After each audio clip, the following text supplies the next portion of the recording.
Bow, bow, bow, bow, bow, bow. Power Rangers. Welcome to Priceless B-Movies. I'm your host, Colin Price. And you know, I wasn't actually going to watch this movie. I'm serious. Like, I watched Power Rangers when I was a kid, and I loved it for about a year and a half. Got pretty dumb pretty quickly, if you ask me. But the thing is that when I heard they were making another movie, and when I heard that they were going to try to make it a little more gritty and grounded, and it was kind of going to have that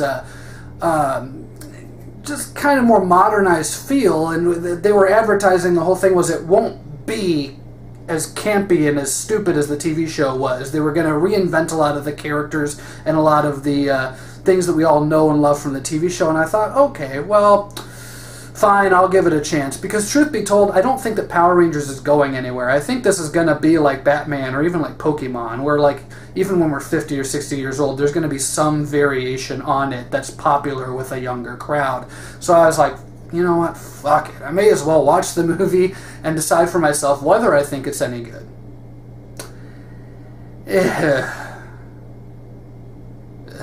The movie starts in Angel Grove, the same fictional town from the TV show, where these 5 kids meet up in detention. So it actually starts off more like the Breakfast Club than the Power Rangers, but they meet up in detention and they find the power coins, and by pure happenstance, and they stumble on the spaceship, and they find, you know, Alpha 5 and Zordon and all the characters from the show, and it's all fairly cliched and fairly generic. We all know where the movie is going, but it's not in the story that you find the surprises. It's in the characterization. For example, the 5 teenagers, they all have the same basic personality trait that they had in the show, but past that, they're all very different characters. I'll give you a couple examples.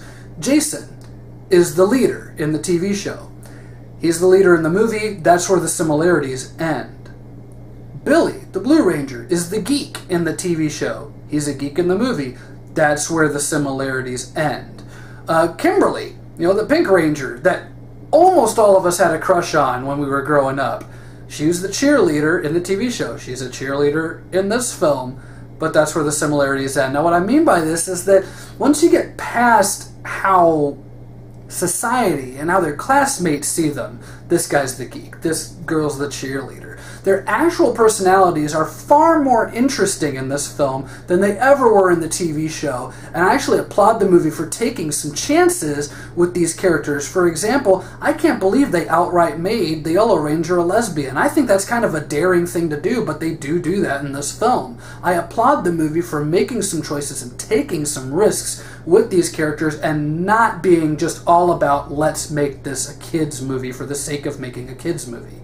Once the teenagers discover Zordon and Alpha, Zordon explains to them that this evil witch-like character named Rita Repulsa is back from the dead. She was long since dead, but she's come back from the dead, and she's going to destroy the world, and they have to stop her. Now, all of us remember Rita Repulsa from the TV show as this kind of nagging, almost Roseanne Barr type character. You know, she was real loud, real obnoxious, but you could never really find any threat to her. She was just kind of the bad guy for the purposes of the bad guy in the show. Here, and I don't know if it's because of how well the script is written or just how actress Elizabeth Banks chose to tackle the character, but she is actually quite a menacing force for the first, I'd say, 3/4 of this movie. Toward the end, when everything gets a little more kind of in the tone that the TV show had, she does go full camp, and she's just the cackling villainess, but we'll get on to the third act of the film here in a little bit. I was very surprised by how relatable the teenagers were. And, you know, kind of, they had a seemingly impossible task with this movie, and that's to take one of the campiest, most ridiculous shows of all time and make it, I don't want to say believable, but make it approachable for people who wanted, you know, a fun action film as well as a campy film. It's kind of hard to walk those lines, and I think we've seen that in recent years with such Michael Bay movies as, you know, the Transformers or the Teenage Mutant Ninja Turtles. And I'm sorry, I know he didn't direct Teenage Mutant Ninja Turtles, but that is a fucking Michael Bay movie. I don't care what you say. I gotta tell you, though, that as much as I like the changes that they made to the story, as much as I like the new direction that they're taking these characters, I almost feel like this movie, without giving too much away, I almost feel like this movie was directed by two different people.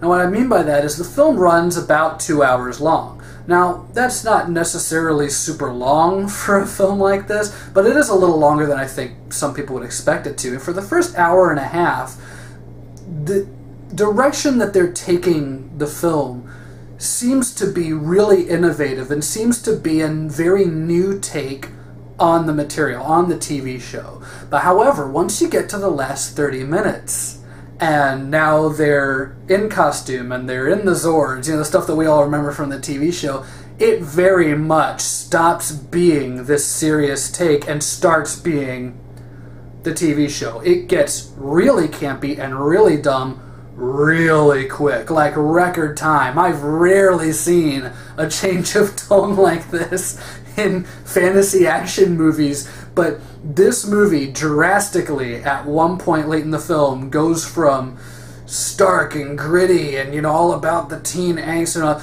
to alright, now we're superheroes and we're gonna make puns and blow stuff up and yada yada and it's fun but it's kind of like, what happened? It's almost like they made a movie and they went, okay, this is where we want to go and we want to make this different. And then at the last minute, someone panicked and went, no, guys, because people who watch the show aren't going to like this. So we got to just take a hit for the team and out of nowhere make the movie incredibly stupid. The performances in this film are solid. They're actually much better than I expected them to be, especially Bryan Cranston as Zordon. And I'm not saying anything bad about Bryan Cranston. I think he's a great actor. I just didn't really see him as that character. But now having seen the movie, I really like what they did with him, and I really like what the script did with him. It made him just a little bit more than just the floating head who, is the expositionary character. I felt that he represented a bit more, and I felt that Cranston did a great job expressing his frustration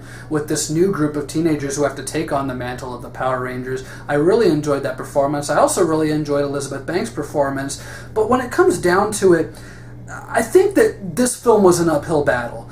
They were never going to please everybody. I think people like myself who, if they were going to get another Power Rangers movie, wanted something different, and they tried to go that route, but then in the end they kind of panicked and went, okay, no, but no, we've got to, what about the people who love the old show, and what about the the kids, what are we going to do for them? And I think they panicked at the last minute. I really do. In short, is Power Rangers a great movie? No, it's really not. But you know what? It's not really terrible either. I think that depending on your mood, you're either going to really like this film or you're going to really hate it. I myself kind of found myself in the middle. There's certainly enough things I like about it that I would be willing to watch it again, but it's not a movie that I'm going to rush to buy on Blu-ray or anything. Power Rangers gets 2.5 stars, and you know what? It might have gotten 3 or even possibly a higher rating if it had kept the same tone throughout it. But because it kind of breaks into the camp factor and the ridiculousness of the TV show toward the end, that really did kind of kill the experience for me. It kind of made me think like, well, what was the point of rebooting this and trying to make it dark and gritty in the first place if at the end of the day it was gonna end like every single episode of the Power Rangers ever did? That's my review of Power Rangers. Stay tuned, I got a lot more reviews coming. Thanks for watching, and stay tuned for more Priceless B movies.